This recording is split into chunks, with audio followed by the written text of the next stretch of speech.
tá? Estar aqui em outra edição, mais uma edição, né, do Preparação, um preparatório que faz toda a diferença. As outras edições aí nós tivemos muitos alunos com êxito e tudo. E esse ano um pouquinho diferente, né, a forma de se mostrar, de se fazer aula, porém com o mesmo intuito, e eu pessoalmente vejo que o resultado também vem da mesma forma, tá, gente? O que a gente precisa agora é ter uma força aí, uma autodisciplina um pouquinho maior, mas podem contar comigo, o que precisar eu estou sempre à disposição. Basta me chamar, tá? A gente vai começar falando aí do Brasil pré-colonial, né? O início da nossa história, como se deu e tudo. Eu quero deixar vocês à vontade para sempre que surgir alguma dúvida, pode me perguntar aí no chat, digitar alguma coisa, tá? A participação de vocês na aula também, mesmo pelo microfone, é sempre válida, vai enriquecer o nosso conteúdo. Então, vocês podem ficar à vontade aí para estar participando aí das aulas, da aula, né, de uma forma em geral, junto comigo, tá? Podem ficar à vontade aí quanto a isso. Deixa eu só compartilhar aqui os slides para que vocês visualizem aí e tenha um melhor entendimento, né? Uma facilidade maior dentro desse entendimento. Nós vamos começar a história do Brasil com a expansão marítima, tá? O que a gente tem que imaginar dentro dessa expansão marítima? Era como se o mundo, nós vamos visualizar esse mundo como se ele existisse só ali na Europa, tá? E fechava naquele mundinho ali. E aí, de repente, através de um sistema capitalista, que a gente vai chamar de mercantilismo, né? A expansão desse comércio, a necessidade de se comercializar em outros territórios e automaticamente uma expansão territorial também, se tem a necessidade de tentar descobrir novos locais. Para vocês jogarem nos dias de hoje, o que seria mais ou menos essa expansão marítima? É como a chegada do homem à Lua, a outro planeta, tá? Era algo assim extraordinário, algo que ia exigir uma audácia, tá? E aí eles colocam esse barquinho no mar ali e acabam chegando em outro continente, que é o continente americano, tá? Então, uma das coisas que o Enem cobra da gente, o fato de Portugal ser o pioneiro, né? O porquê que Portugal teve essa ideia, vamos chamar assim, teve condições, saiu à frente de outras nações. Afinal de contas, esse mundo, esse eurocentrismo, né, a visão voltada para a Europa, a gente tinha como principais atores ali a França e a Inglaterra. E, de repente, essa expansão marítima, ela se dá através de Portugal e Espanha, tá? Então, o porquê disso? Primeira coisa de Portugal, gente, localização geográfica, né? A facilidade, ele estava ali naquele biquinho ali da Europa, era só colocar o barquinho dele no mar, que ele já saía mar adentro, né? Outro sentido é que Portugal era um país que não se envolveu em tantos conflitos na Europa. Então, ele tinha condições financeiras de investir nessa expansão marítima, ele não tinha preocupação se alguém estava invadindo seu território, tomando aí, né, o seu território, então ele estava tranquilo quanto a isso, tá? Olha só aqui o que eu coloquei em relação a esse pioneirismo português. Tradição marítima, localização geográfica, portos estratégicos, incentivo aos estudos náuticos, tá? A formação do Estado precoce, né? E a Revolução de Aves. Só para a gente ter uma ideia, a rota terrestre das especiarias que a Europa fazia com as Índias era através aqui, passando dentro do continente asiático, tá? E aí eles buscavam o que agora? Através do mar. Algo que seria, teoricamente, mais vantajoso na economia, porque aqui eles tinham vários locais que cobravam deles por estar passando ali, tá? Outro mapinha que eu coloquei dessas expansões marítimas, como se deu. E aí eu fico imaginando hoje, gente, essa expansão marítima como a gente tentando chegar à Lua, tentando chegar a outro planeta. Como que isso, e de repente vai ficar corriqueiro ou nunca vai chegar lá, né? Então, isso tudo, aquela sociedade daquela época, através de seus hábitos e costumes, achavam isso algo totalmente, às vezes, muita gente achava isso impossível. Outras pessoas tinham o sonho de chegar lá. E precisou o quê? Como eu falei, da audácia, do arrojo, né? Para realmente fazer com que isso se tornasse realidade, tá? O Brasil pré-colonial, e uma das coisas que a gente vai ter que visualizar aí para a gente fazer uma boa prova do Enem, é todos os fatos históricos a gente tem que analisar quem trabalhava na época, o fator econômico, o que dava dinheiro naquela época ali, tá? E a questão política. Se você conseguir visualizar esses 3 pontos, certamente você vai acertar a questão. Outra coisa a respeito do Enem que é importantíssimo, tá? A gente conseguir ter uma tranquilidade muito grande na leitura. Habituar a ler as questões, a ler e tentar entender o que o enunciado está falando, a ler e interpretar. Por quê, gente? Principalmente em história, né? O enunciado, ele já vem com a resposta para a gente, tá? Qual que é o problema? O Enem é uma prova muito extensa, se torna muito cansativa. E às vezes a gente vai resolver as questões e acaba chegando para resolver ali de forma mais robótica, com cansamento, um pensamento já totalmente, né, um cérebro totalmente desgastado. Então a gente tem que tomar cuidado a respeito disso. Uma das dicas que eu dou para essa resolução de questões, gente, no Enem, é resolver o máximo de questões diariamente, tá? Para o seu inconsciente estar preparado, pô, vou chegar lá, vou fazer 90 questões, é mais um dia de 90 questões, tá? Eu participo de pré-ENEMs aí bastante, então já é uma característica que a gente tem, questão de planos de estudo, tempo de estudo, né? Isso é muito importante, a disciplina e saber onde realmente a gente quer chegar. Afinal de contas, a gente não deve, hoje mais do que nunca, perder tempo. O tempo hoje ele é valiosíssimo, ele é muito precioso para nós. Então, nós temos que saber onde a gente quer chegar com esse Enem, tá? Para a história, gente, como eu vou ser até repetitivo, mas leiam as questões e entendam o que o enunciado está querendo dizer, tá? O Brasil pré-colonial, o que significa isso? Antes da colonização, os portugueses vieram aqui, tá? Acharam o continente americano, né? Porém, não queriam se fixar aqui, tá? Mas teve um choque muito grande de cultura, porque ele encontra o habitante nativo. Quem era esse habitante nativo? Era o índio, né? E esse índio, gente, ele era tido, considerado pelos portugueses, um selvagem. Por que selvagem? Ele não se vestia, ele tinha hábitos e costumes totalmente diferentes dos europeus. E a visão do mundo era eurocentrista, ou seja, só o que os europeus fazem é que é certo.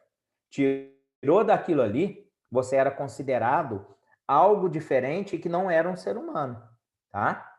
Olha só, choque cultural entre nativos, considerados primitivos e endemonizados. Por quê? Afinal de contas, eu gosto muito de trazer a história para os dias atuais. Você imagina uma pessoa circulando aí na rua sem roupa nenhuma. Você vai falar que essa pessoa, é a cultura dela, ela aderiu ao nudismo, ela aderiu ao mundo natural, ou você vai falar, pô, essa pessoa está com demônio, né? O que está acontecendo com ela? E essa era a ideia dos europeus. Os europeus que se sentiam responsáveis por difundir seu processo civilizador. Era aquele negócio, era como se só o europeu fosse certo, tá? Vamos lá para a gente ter uma ideia nesses primeiros contatos. Nós vamos ter as expedições guarda-costas, que são as expedições exploradoras e policiadoras. Por quê, gente? Nós tivemos um tratado entre Espanha e Portugal, chamado Tratado de Tordesilhas.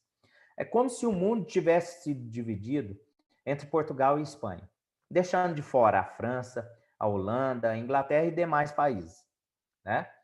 Então, tinha-se uma necessidade muito grande de evitar a invasão do território por esses países. Então, era uma preocupação que se tinha. Então, Portugal vai colocar as expedições guarda-costa. Expedições que não vão dar certo, eu vou mostrar para vocês o porquê, tá? Feitorias.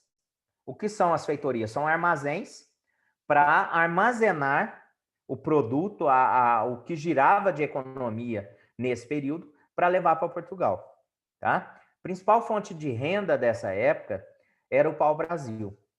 E quem trabalhava na extração desse pau-brasil era o indígena. Então, gente, não tinha tecnologia, não tinha nenhum tipo de maquinário. Imagine só o tempo que levava para cortar uma árvore de pau-brasil, para colocar ela dentro do navio e ela ir para Portugal. Então, o que eles fizeram? Grandes armazéns, e enquanto não se tinha um navio aqui, os índios já iam cortando essa árvore, quando o navio chegava era só carregar o navio, tá? Por isso que a gente tem esse termo feitorias, né? A gente tem que entender que essa mão de obra do índio não é escrava. Nesse período do pré-colonial, a gente não toca no assunto de escravidão, e sim escambo. O que seria o escambo? Tá? A troca, o índio presta o serviço e o português lhe dá alguns materiais.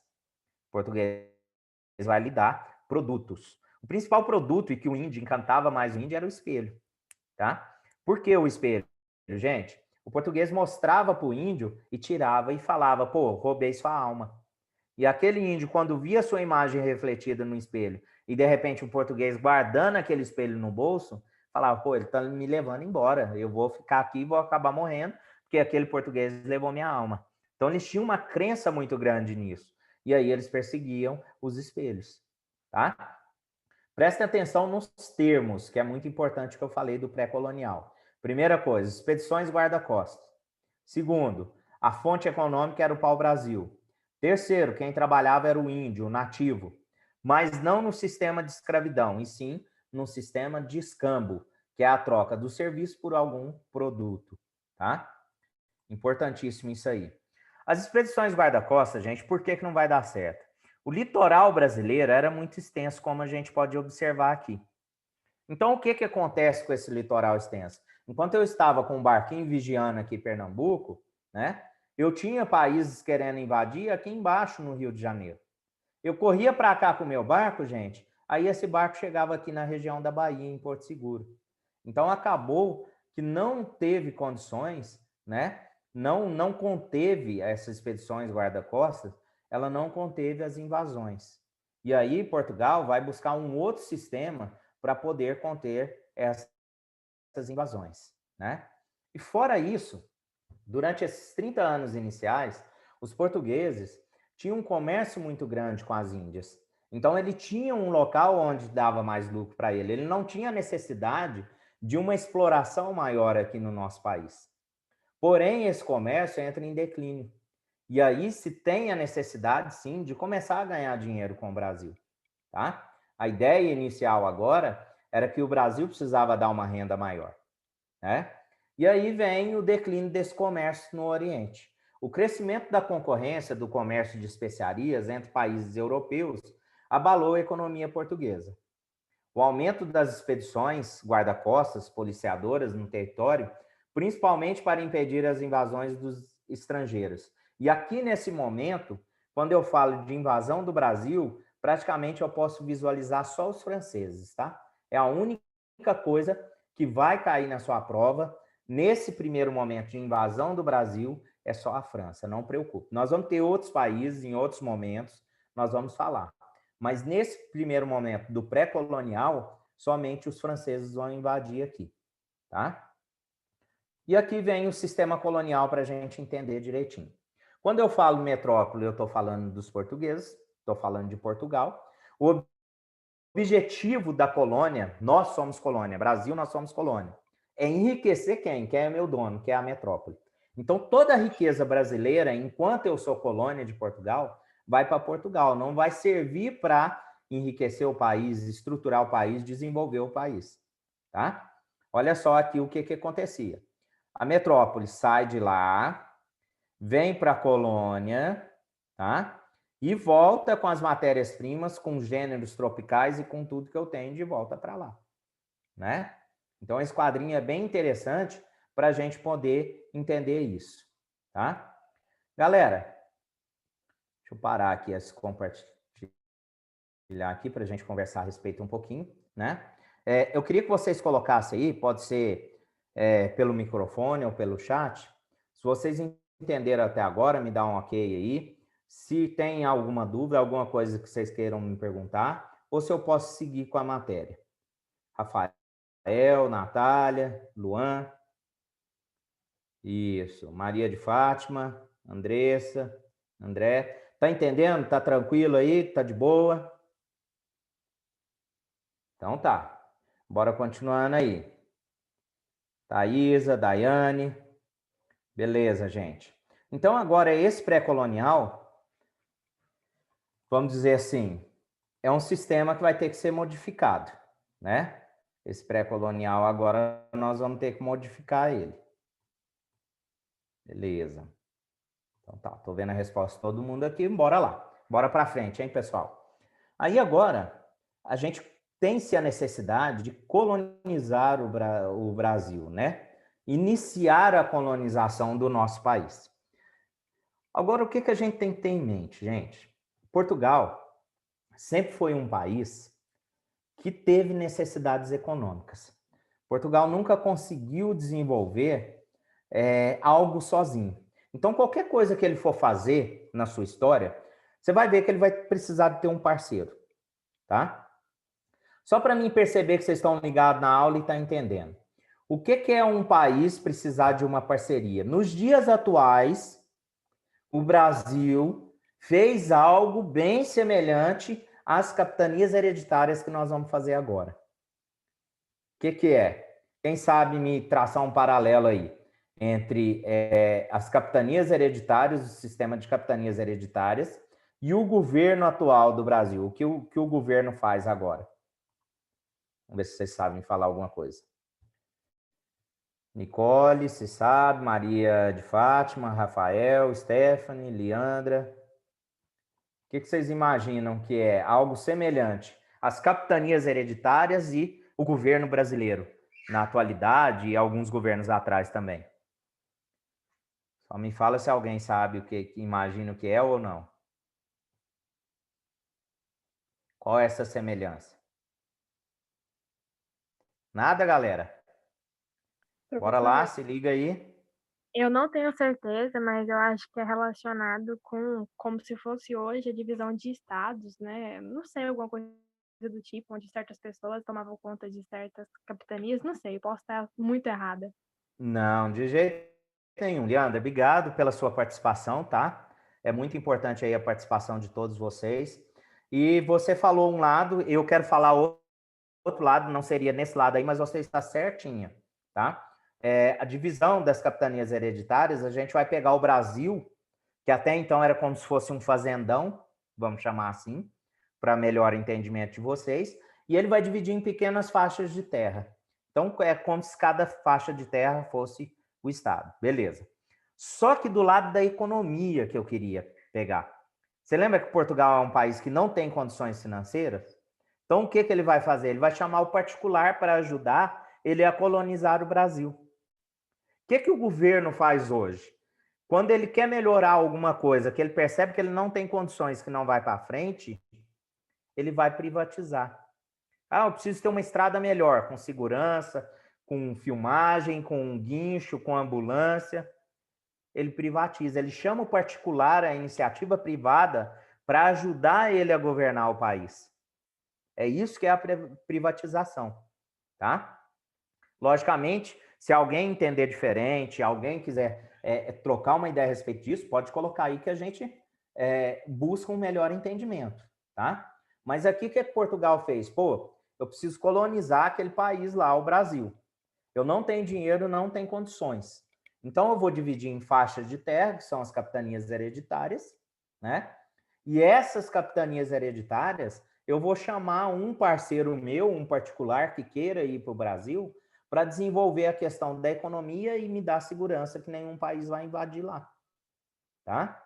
Então, o que é regra aqui? Em todas as ações que o governo vai fazer, no caso aqui a coroa portuguesa vai fazer para o Brasil, e isso até nos dias atuais, tá? Qualquer governante, a ideia dele é o quê? Dar segurança para a sociedade e promover o desenvolvimento econômico. E isso vem lá de trás. Então, o que o donatário, que é quem recebe essa capitania hereditária, precisa fazer para a coroa portuguesa? Vamos dizer assim, a coroa portuguesa vai exigir dele, tá? Desenvolvimento econômico, fazer alguma coisa para dar dinheiro para Portugal. Você lembra que Portugal ganhava dinheiro nas Índias, agora não está ganhando. Então, ele precisa ganhar dinheiro aqui no Brasil. E ele precisa de segurança, você lembra? Tinha as expedições guarda-costa, mas a galera estava invadindo, não estava sendo suficiente. Então, ele precisa ter segurança. E nada melhor do que a segurança do que a ocupação do território, né? E aí ele vai dividir essas capitanias hereditárias. Como a Leandra falou, olha aqui, ó, é como se fossem os estados hoje, só para a gente ter uma ideia. E aqui esse mapinha, gente, ele é fantástico porque o mapa do Brasil hoje é dessa forma aqui. Porém, a gente tinha um tratado de Tordesilhas que dividiu o Brasil, né? A parte que era de Portugal era só aqui, era praticamente só o nosso litoral. E o restante tudo era da Espanha. Se esse tratado de Tordesilhas prevalecesse, 88% das terras de Goiás estaria do lado espanhol. Nós não teríamos uma colonização portuguesa, e sim espanhola. Mas lá na frente a gente vai falar, vai se ter alguns motivos que esse tratado vai ser desconsiderado e o Brasil vai ganhar um novo desenho, né? E o território português, vamos chamar assim, vai se tornar muito maior, mais do que o dobro do que foi inicial, tá? Então vem aqui, o que seriam essas capitanias hereditárias, né? Brasil dividido em 15 capitanias, ou seja, em 15 estados, vamos chamar assim. Foi doado para 12 pessoas diferentes, né?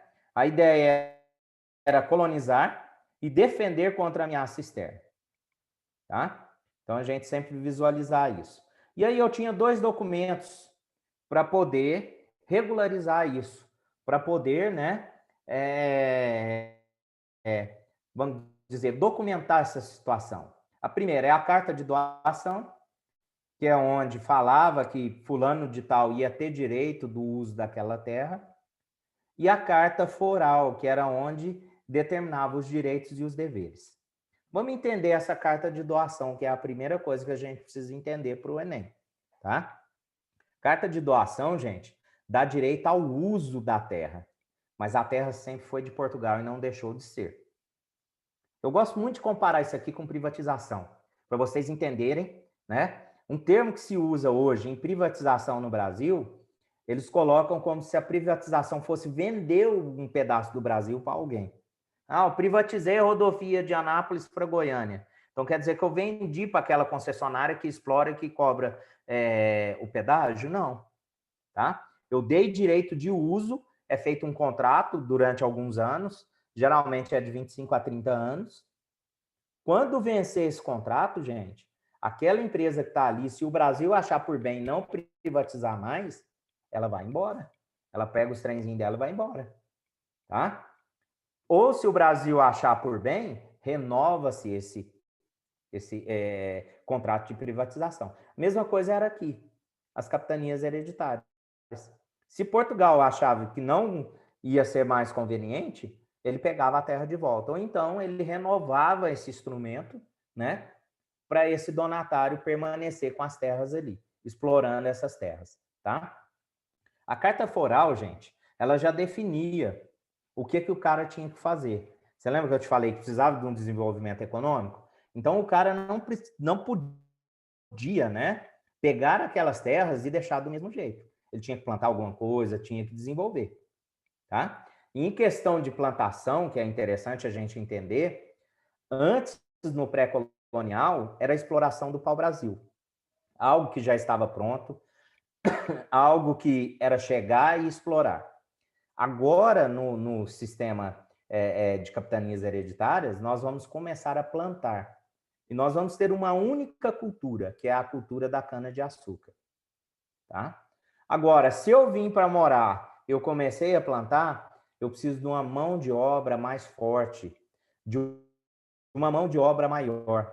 Então, aqui nesse sistema de capitanias hereditárias, vai iniciar a escravidão aqui no Brasil. Agora sim, mas escravidão não do índio, tá? A escravidão que nós vamos ter é somente do negro, do africano. Né?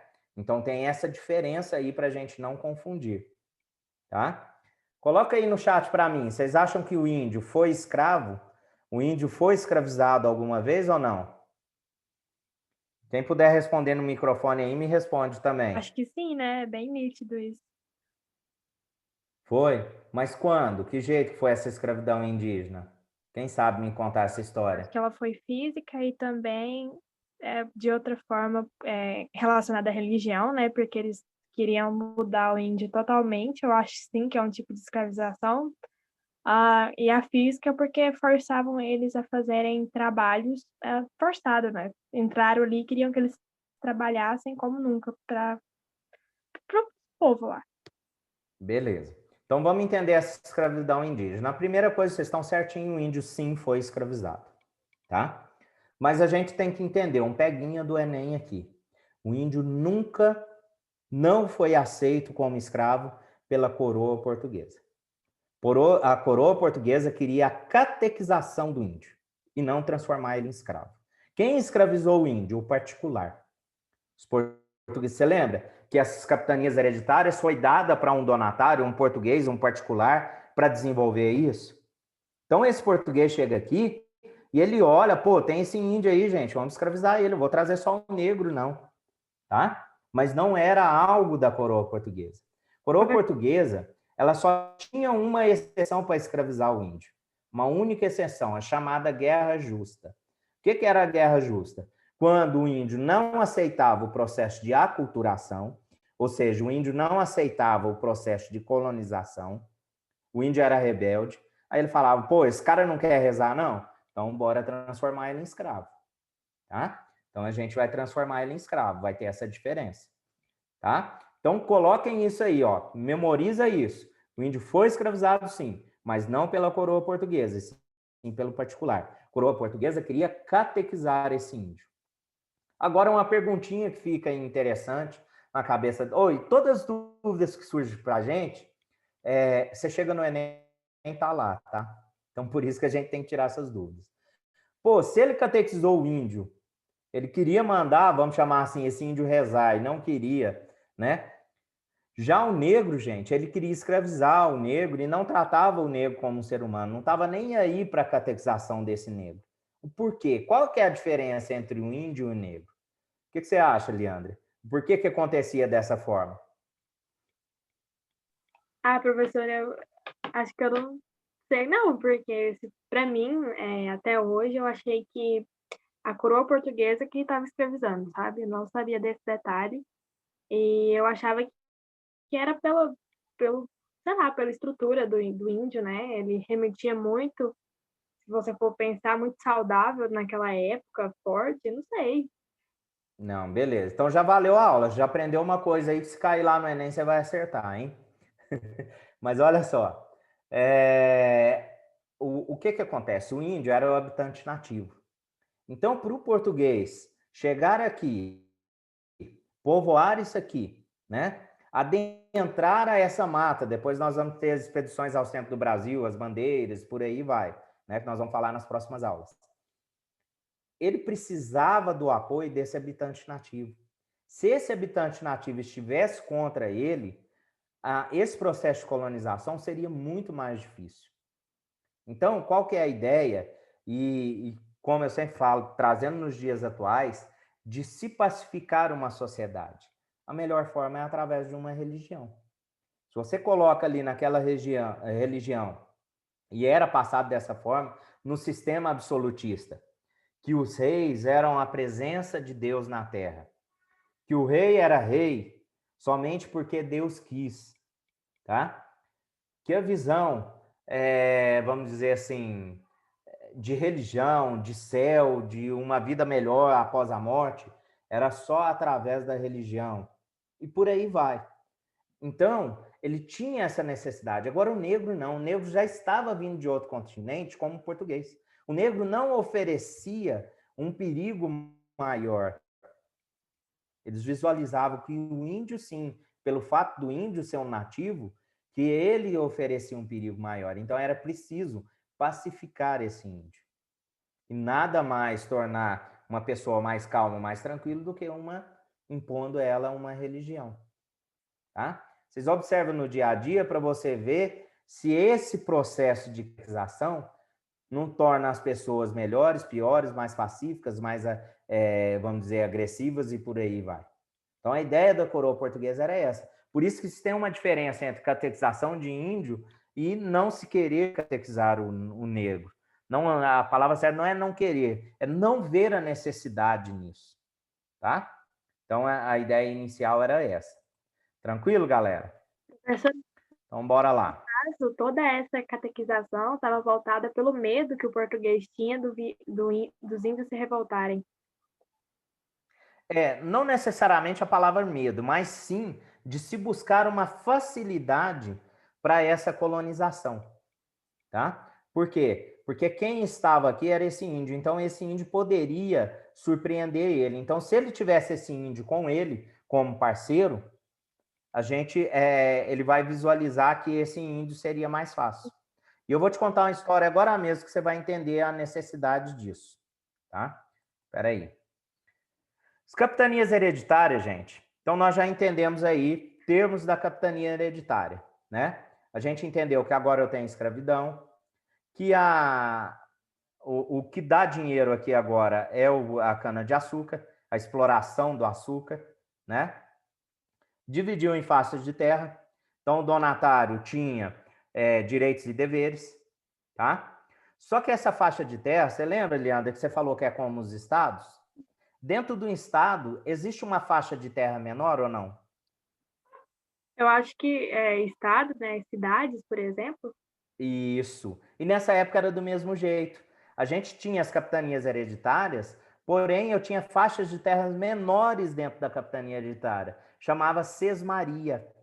Aquele donatário pegava outra pessoa e falava, pô, eu vou te dar aqui uma chacrinha, uma fazendinha e tal. Aí chamava sesmaria, tá? Então é importante a gente entender isso também. Porém, a capitania hereditária não vai dar certo, com a exceção de 3, Pernambuco, a Bahia e São Vicente, onde hoje é São Paulo. Tá?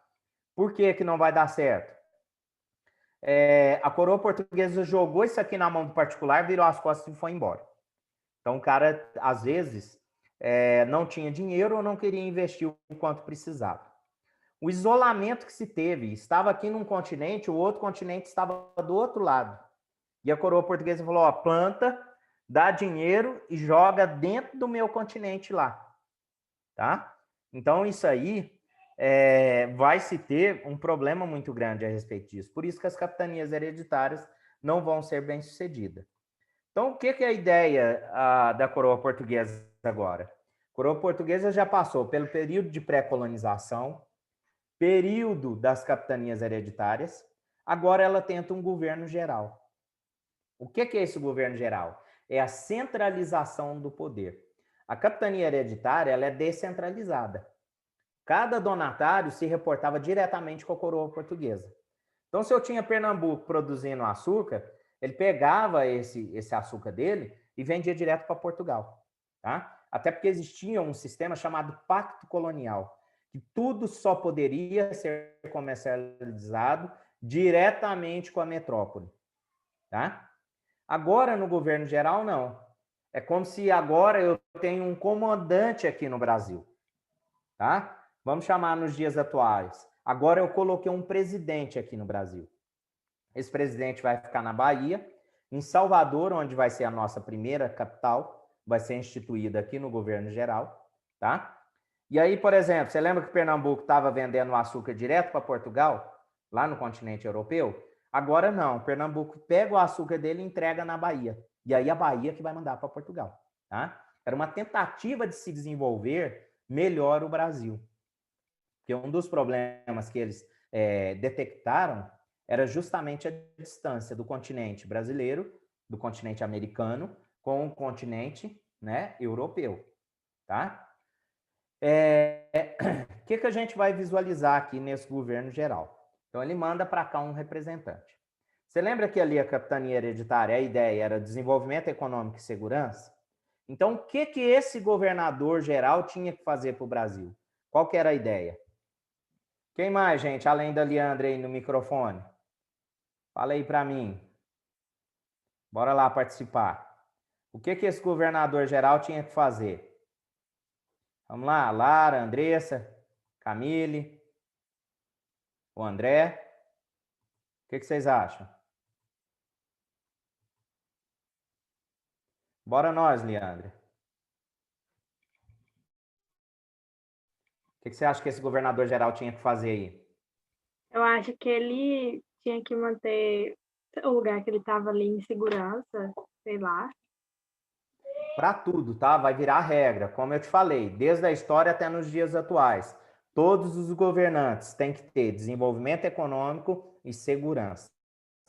Então, esse governador geral, o rei de Portugal, ó, você vai lá para o Brasil, velho, mas você não deixa ninguém invadir lá e você traz dinheiro aqui para nós. Tá? Isso aqui ele mandou um WhatsApp pro cara e falou, ó, é assim que vai ser lá no Brasil, né? Entende isso aí para nós, tá? E aí vem o que eu falei para vocês, centralização, né? Tudo agora passava pela aquele governador geral, tá?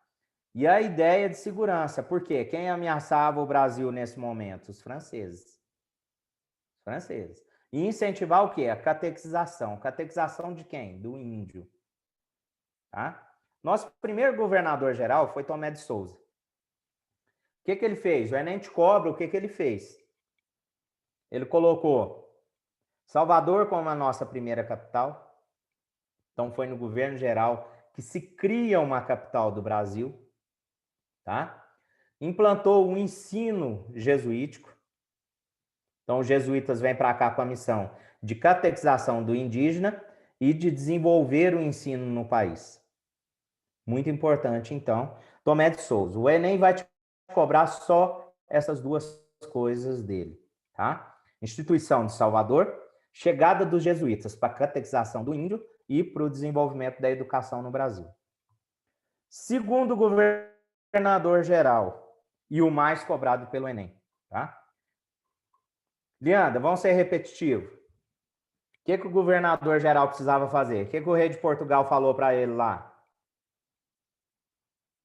Ele precisava manter-se na segurança e na área administrativa do lugar que ele estava ali. Desenvolvimento econômico e segurança, né? O que Duarte da Costa fez? É a única coisa que ele não fez. Tá? Então é por isso que o Enem vai te cobrar, Duarte da Costa. Porque ele não vai promover a segurança. E nós vamos sofrer uma invasão dos franceses. Durante o governo de Duarte da Costa, tá? Nós vamos ter a região do Rio de Janeiro invadida.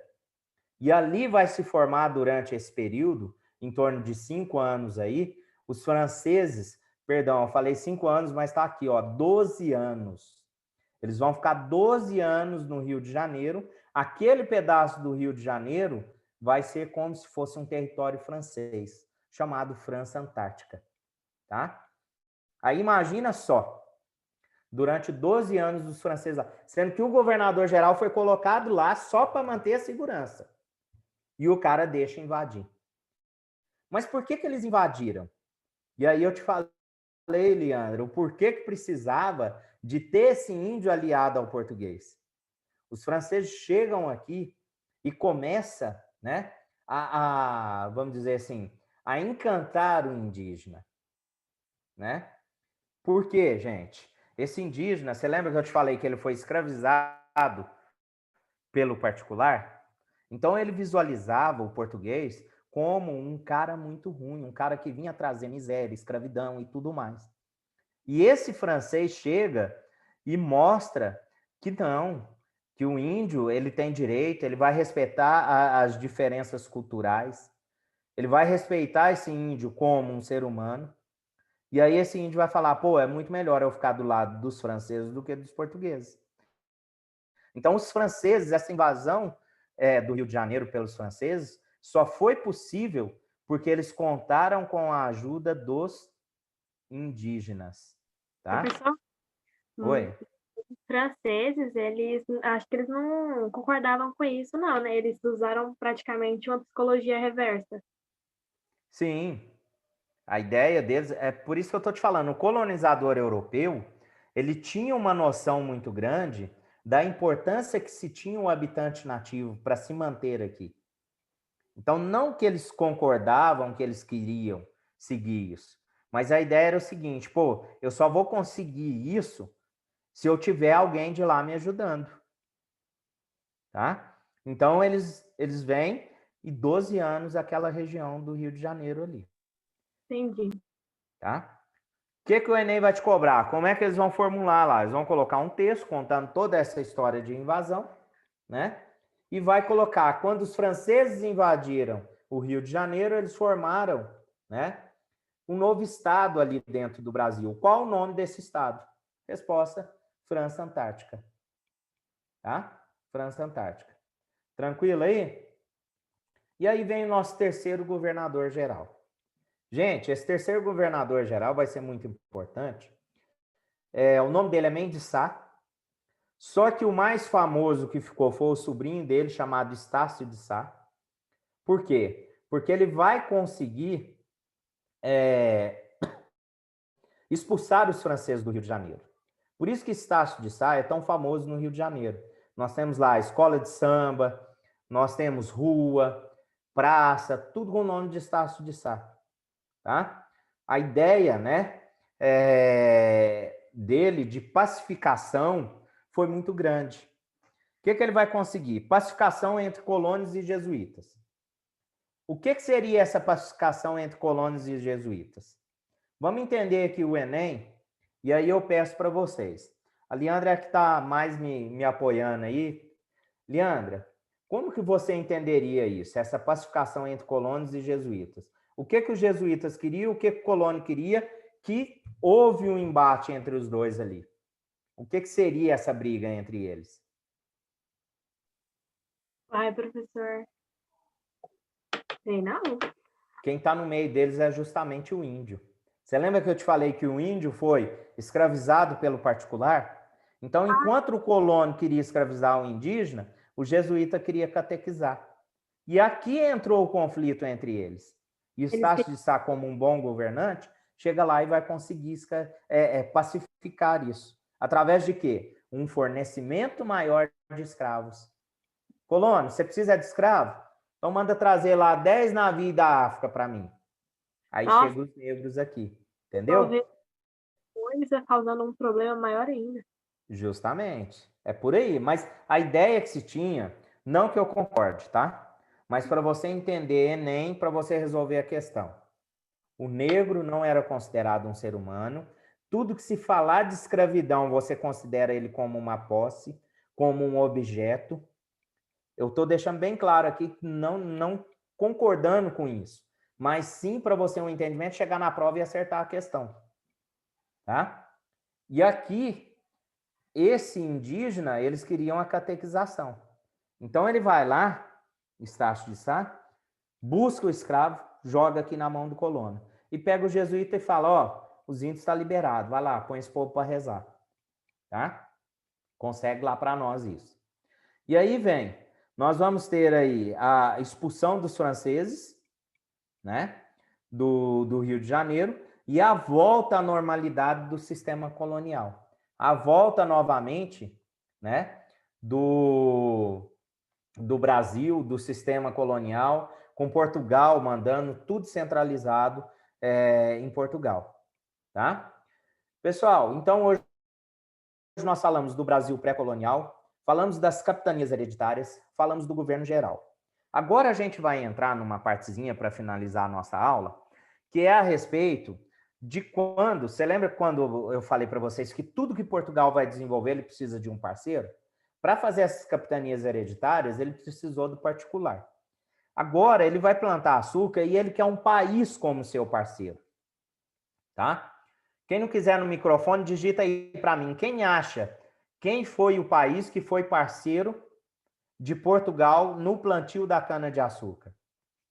Quem foi o país que estava ali nessa parceria? Quem vocês acham? Os holandeses, professor? Perfeito, Stephanie, isso mesmo. Então, ele chama os holandeses para exploração desse açúcar. Porém, nós tivemos um período, e isso vai mudar aquele Tratado de Tordesilhas, chamado União Ibérica. O entendimento é muito maior, mais complexo, mas para efeito do Enem e dentro da história do Brasil, você só vai precisar saber disso, tá? O que foi a União Ibérica? O rei de Portugal morre e o seu herdeiro mais próximo era o rei da Espanha. Então, foi o período que o rei da Espanha passa a ser rei de Portugal também. Automaticamente, se o rei da Espanha é rei de Portugal, ele é rei das colônias que Portugal tinha. E aí os espanhóis vêm para o Brasil. Gente, tinha um problema.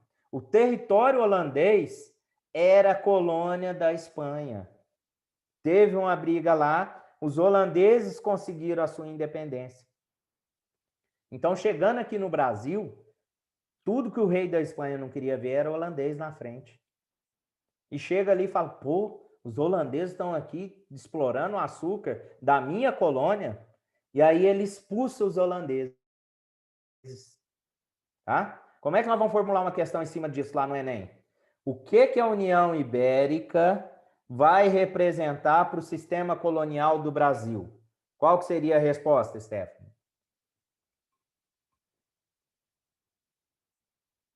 O que vocês acham? Leandra?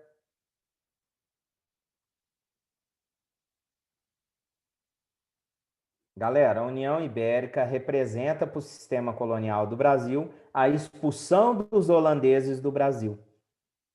Tá? Porém, esse holandês, quando ele é expulso, ele não vai aceitar. Então, no primeiro momento, nós vamos ter duas invasões holandesas. Até agora eu falei só da invasão da França, não foi? Agora eu tenho duas invasões holandesas. A primeira delas, na Bahia. A ideia de se invadir o centro político onde se controlava tudo. Foi uma invasão rápida, os holandeses não foram bem-sucedidos e foram expulsos novamente. A segunda delas, agora eu vou invadir o centro econômico, onde dá mais dinheiro, tá? Aí vai invadir Pernambuco, que era a capitania hereditária que mais dava dinheiro, era a capitania hereditária que era melhor sucedida financeiramente. E aí essa invasão de Pernambuco perdurou mais tempo. Essa invasão de Pernambuco, nós vamos ter aí, inclusive, a vinda de um administrador holandês para cá, chamado Maurício de Nassau. Tá? Mas depois os holandeses vão acabar sendo expulsos também. Mas por que a de Pernambuco deu mais certo? Teve um êxito maior? Porque contou com o apoio de quem estava aqui. Dessa vez não indígena, mas sim dos grandes fazendeiros. Os grandes fazendeiros vão apoiar os holandeses e não os portugueses. E aí esses holandeses conseguem um êxito nessa invasão, né? Pelo menos a princípio. Tá bom? Tranquilo, galera? A mensagem de hoje era essa, tá? Fico à disposição aí. Vou finalizar a aula, mas vou ficar mais uns 2, 3 minutinhos online. Se alguém quiser me perguntar alguma coisa, eu estou à disposição. Se não, fiquem com Deus e até a próxima aula, tá? Muito obrigado aí pela presença de todos vocês.